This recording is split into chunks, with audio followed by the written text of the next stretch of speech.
Добрый день, уважаемые наши подписчики! Мы вновь рады приветствовать вас на очередном выпуске «Экспоната месяца». Габиден Мустафин, Сабит Муканов, Олжас Сулейменов – это лишь малый список поэтов и писателей большого объединения Союза писателей СССР. В одном ряду с ними расположился и наш земляк, поэт Федько Виктор Георгиевич, членский билет которого сегодня представлен в экспозиции проекта «Экспонаты месяца». Для творческих людей вступление в Союз являлся своего рода признанием их творчества. Для того, чтобы вступить в Союз писателей, необходимо было заявление, 3 рекомендации от членов Союза писателей. Также писатель должен иметь 2 опубликованные книги и рецензии на них. Изучая билет члена Союза писателей Федько Виктора Георгиевича, мы наткнулись на интересный факт.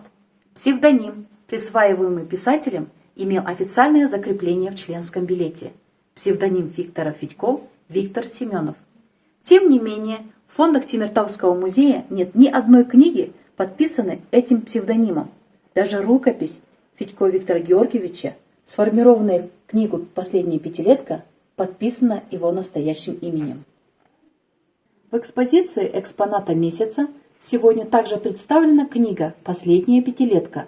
Составлена была в 1996-2000 годах. В 2018 году, к 75-летию поэта, на средства его дочери Инны Федько был выпущен сборник стихотворений «Последняя пятилетка», в который вошли почти все стихи из его рукописей.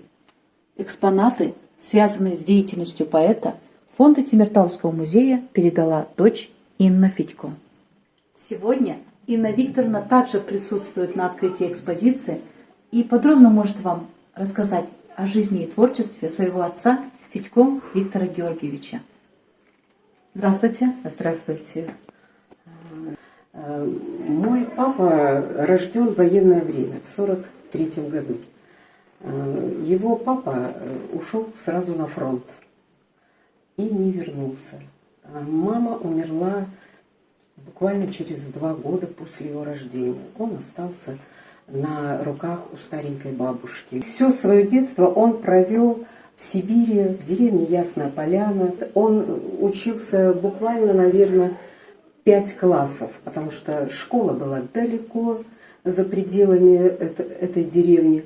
Но, как он мне рассказывал, я, говорит, все свое детство помню. Это книги. Скорее всего, в деревне была библиотека. И сидел на лавочке и перечитывал все подряд книги. И таким образом он образовывался, будучи не имея даже среднего образования. Я вам скажу, что человек настолько эрудированный был, настолько был интересный.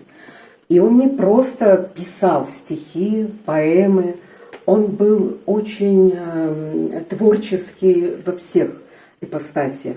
В общем, за что бы он ни взялся, у него получалось это на 100%. Подходил творчески. Вот муза его посещала ночью. И мы засыпали, дети, под стук вот этой машинки. Потому что у нас была 2-комнатная квартира, в зале это как бы был его кабинет, спальня была для нас, для детей. Очень хорошо помню его победы, когда после очередных его творческих шедевров, я так могу сказать, по отношению к его стихам, поэмам, его всегда приглашали в Алмату, в издательство «Жазуши», где после этого он приезжал счастливым и востребованным, говорил, что очередная книга выходит в свет, ее оценили по достоинству. Данная экспозиция представлена ко дню рождения поэта Федько Виктора Георгиевича и будет доступна в течение месяца.